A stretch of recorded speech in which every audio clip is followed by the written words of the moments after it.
Anin Tansi, hello, Indigenous Friends Association hiring committee members. My name is Zechariah James, and I want to start by thanking each of you for taking your valued time and careful consideration in my application for the IFA's executive director position. I will do my best to answer the questions that I've been asked to in this interview in the allocated time. We are going to be fairly high level on many of them, so I will provide a little bit of imagery to assist as we go along. I'm a proud card-holding member of the recognized Métis Nation of Alberta Region 3. Before anybody goes looking too closely at my membership card, I do have to ask for a little favor from any of our non-Indigenous committee members who might not be aware of this. Many people in Canada feel that the worst picture that will ever be taken of themselves is the picture that lands on their first driver's license. That being said, it's not necessarily the case for many of our Indigenous community members. Whether it be First Nations or Métis, it applies the same. All of my cousins and I collectively agree on this. It is most definitely the photograph that landed on our Métis membership cards and our status cards. And there's a couple of reasons why that's very common in Indigenous communities. The first reason being that and they didn't always put pictures on status cards, so there was many people who showed up, like my grandmother, to renew her status card. She didn't know that they were going to be taking a photo, and then they suddenly turned on this spotlight that was powered by the ambers of the sun in a government office and took a wonderful photo of her for her first status card. In my case, however, I was just very young, so it's not my favorite photo, but bear with me. The other reason why it's common for us to have not our favorite photo on our status cards or membership cards is because no matter what department of government employees are not photographers, and really, in my opinion, shouldn't be allowed to take pictures of people that are going to have to be shown regularly to other people. Now, my family has a really rich history with the Alberta Métis community, which I'll share with you a little bit more in a moment. But first, I just wanted to share a story that I think is pertinent to the conversation and questions I've been asked to answer today, which is the first time I ever went into the Métis Nation office, the day I actually went and got my membership card and had that wonderful photo taken. I went in not really sure what to expect because I was raised by my single mother of 3 children, along with my 2 siblings. And my mother is of Ukrainian ancestry, though we were never very connected to that culture.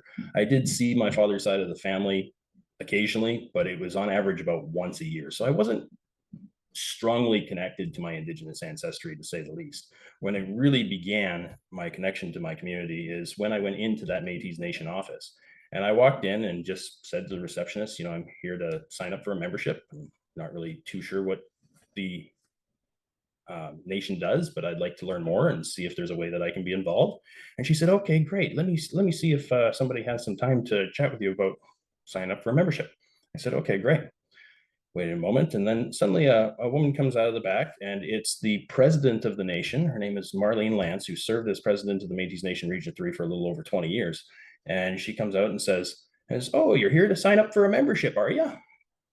I said, yeah. I'm excited to learn how I can be involved and what there is to take part in for community activities. And she says, okay, great. Well, come on to my office. Let's have a sit down and chat. Just so you know, this could take a while. We do have to explore your lineage all the way back to your Indigenous ancestors. And don't worry, we'll go at it for as long as it takes, but we will go back as far as 8 generations. And this could be a pretty long discussion, but we'll go all day if we have to. I said, oh, okay. Well, I mean, geez, all right. Good thing I didn't schedule anything else for today, but yeah, great. Let's do it. So we grabbed a cup of coffee on the way back to her office and we sat down and she said, okay, well, let's get started. Do you have a government identification of any kind, birth certificate, anything like that? And I said, okay, yeah, here's my driver's license. And she took a look at it and went, Belrose. Do you know Verna Belrose? I said, yeah, that's my grandmother. She said, who's your dad? I said, Wayne Belrose. She said, oh, I used to babysit your dad when he was a little boy. And that was about the end of the deep exploration into my Indigenous ancestry. As my father is of almost full Cree ancestry with a little bit of Mohawk mixed in, it's a very strong Indigenous lineage on my father's side. But really, from that moment on, my experience within the Métis community was an experience of immediate acceptance and kinship within that Métis community. And every interaction I had with that community going forward, which was primarily in participating in their monthly business networking events and getting involved in their business community and entrepreneurship education community, every person I met was just one after another, somebody who felt like a longtime family friend to me. And as I was fairly new to the city of Calgary, having moved there from a small town, it was always a wonderful place for me to be in community with my extended family in many cases. And time again, as I go to those events, I'd meet people who were not even distant cousins, but actually close cousins. And my experience within the First Nations community here in Toronto has been very much the same. But I'll share a little bit more on that in a moment. Some of the highlights of my Indigenous ancestry within the Alberta Métis community. One of my uncles, Cecil Belrose, served as the president of the Region 4 Métis Nation of Alberta for 22 years, where he worked tirelessly for the citizens across our province. And he's become very well known in that community, and he's a great inspiration to myself in life as I've seen what he's done, and it has been what I would say a shining star example for our family. And I live up to one day fill shoes as big as his.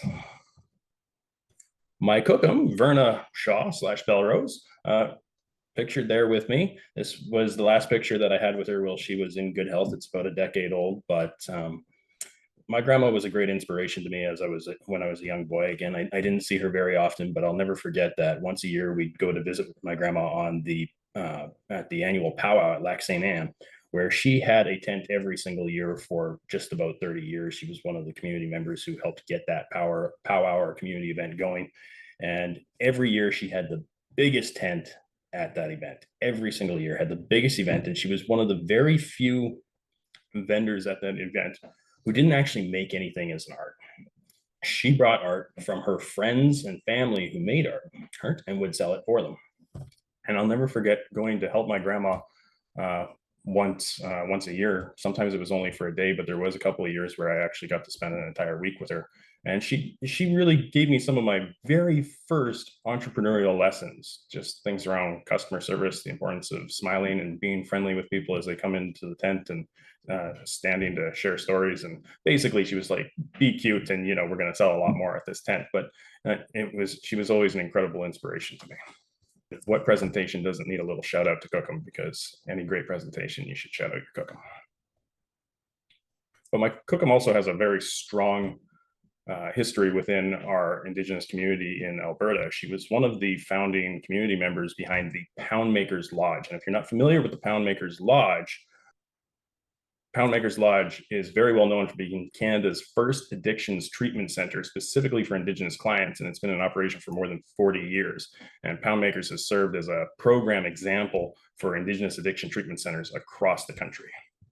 And quick fun fact before anybody tries to point out that I spelled Cookum wrong on the picture, Cookum is a word meaning grandmother that is used in different Canadian Indigenous languages, including Anishinaabe, Cree, Inuktitut, and several others. So that is the Cree spelling on the photo, but I have had it pointed out several times within Ontario regions where it's largely Anishinaabe speaking Indigenous people who say that I'm spelling it wrong, but not spelled wrong, just spelled differently.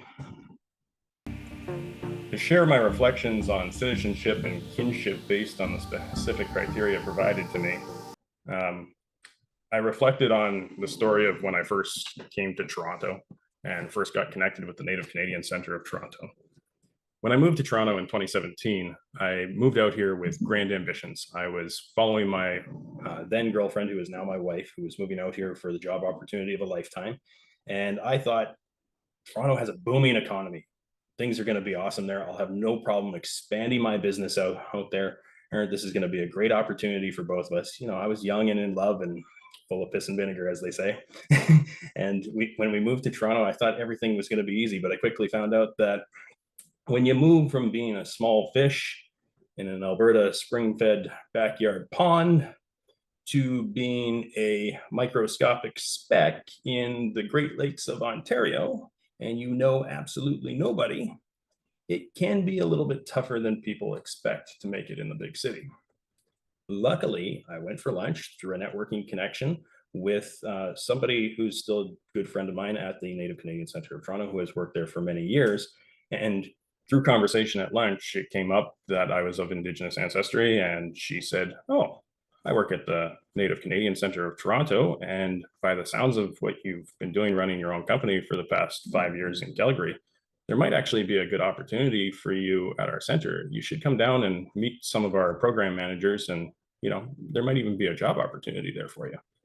Specifically, they were looking for a coordinator for their entrepreneurship training program.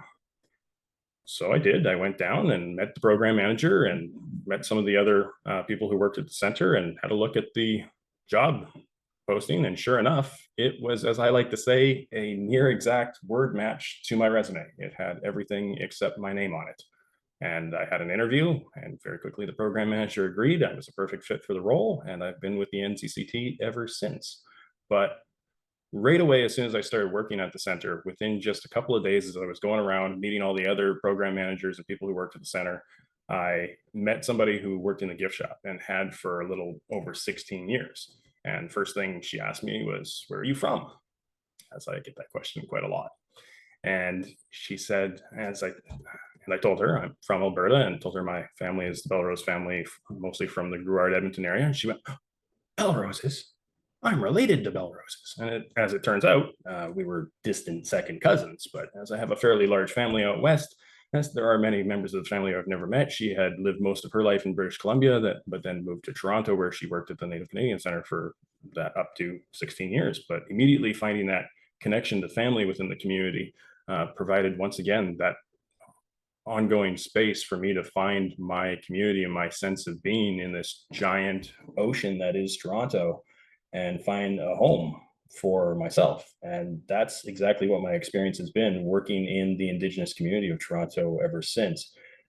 Quickly working for the NCCT, I formed a partnership for them with the Canadian Center of Aboriginal Entrepreneurship, which is from British Columbia. And we've been running one of the most successful Indigenous entrepreneurship training programs in the country ever since at the NCCT. And it has been the most successful training program since we went virtual during COVID. The question asked to share my perspectives on my understanding of community, cultural identity, societal roles, challenges, and contributions of Indigenous people within Canadian society is a deep question. That's a lot to answer in a 7-minute presentation. All I can say is that the first thought that comes to mind is it brings me back to my teachings of the medicine wheel, which is whenever somebody asks me about the Indigenous community in Canada, that's where I like to start, is with the medicine wheel teachings. And I'll share a graph of some of the medicine wheel teachings here for visual purposes. But the reason I always start with the medicine wheel is because what many people don't understand about the Canadian Indigenous people is Canada's a huge country. We have Indigenous people from the West Coast to the East Coast. And from that West to East Coast, there has been over 70 different traditional Indigenous languages spoken from coast to coast. 70 different languages spoken by our Indigenous people. And if you think about that for a moment, just think about the diversity in those languages. It helps get a little bit of an understanding of the cultural diversity within our Indigenous people across this country. And the medicine wheel is a really great symbol of that. The reason being is that the medicine wheel is one of the most broadly used symbols in Indigenous cultures across Canada. Now, it wasn't used by all of them, because nothing was actually used by every single Indigenous community across the board. But there are some symbols like the medicine wheel that were used by many of them, and the medicine wheel may be the most used symbol. But with that diversity across the nation and its broad use, it also has taken on a lot of different meanings. It's most commonly been known as a directional symbol, white being north, yellow being east, red being south, and black being west. But it has also taken on many, many different meanings across the country. One of the second most common meanings is a symbolization of unity and people coming together. But as you can see, it can also take on many other different meanings and connections depending on which community it's being used on. So when I learned these medicine wheel teachings, I realized that there is great diversity within Indigenous communities. And to conclude this presentation by sharing what experiences I bring to the executive director role that may be valued for IFA, and why I believe I'm an excellent candidate for the executive director role, I had to reflect a little bit on our 7 grandfather teachings. Now, not all Canadian Indigenous people live by the 7 grandfather teachings, but as a large portion of the Indigenous communities in Ontario do, and I strive to expand my understanding of Indigenous knowledge, I know that many Indigenous candidates, including myself, will reflect on the teaching of humility when we are asked what experiences do we bring to the executive director role and why we believe we are excellent candidates for the position. And in that reflection, as I have found for my own direction to apply for this position, not only through my own self-knowing of my experience and working with our Canadian Indigenous community, but most importantly, through my recommendations of the community leaders I have worked closest with, I strongly encourage our hiring committee members to take great consideration, not unto the words I say of myself, but the words our communities have said in my recommendations. As my career in Indigenous nonprofit organizations has progressed, I've had the pleasure of managing many multifaceted programs that not only help me develop a diverse set of skills pertinent to Indigenous nonprofit operations, but were also funded by applications I wrote and relationships I managed with the Ontario Trillium Foundation, Ontario Government, FedDev Ontario, and the Future Generations Foundation, previously NIB, which are four of the Indigenous Friends Association's major funders. What has inspired me to apply for the position at the Indigenous Friends Association is that through my connection to the Canadian Centre of Aboriginal Entrepreneurship, I've had the pleasure of actually teaching the IFA's Intro to Business and E-commerce portion of their Indigitech program for the past 6 months, where I've had the pleasure to firsthand witness the impact this organization is having in our community and gain some prelude experience to working with the amazing IFA staff, who I just have to say, the IFA staff's dedication, creativity, and ability have not only astounded me, but have impressed me more than any other organization I have ever worked with, which is what's really drawn my connection to this organization. As I see the dedication they're putting into these programs, and I see that what I've done building entrepreneurship skills training programs over the past 7 years, everything that I've done to streamline those programs and make them more accessible to people, the IFA team is following that same suit without any direction from me at all already, which blows me away. And when I see that they're already doing this amazing work, I just thought to myself, anything and everything I could possibly do to support this organization is something that I want to do. I'd like to say Chimigwich to each of you. Big thank you for taking this time in consideration once again, and I hope to hear from you soon.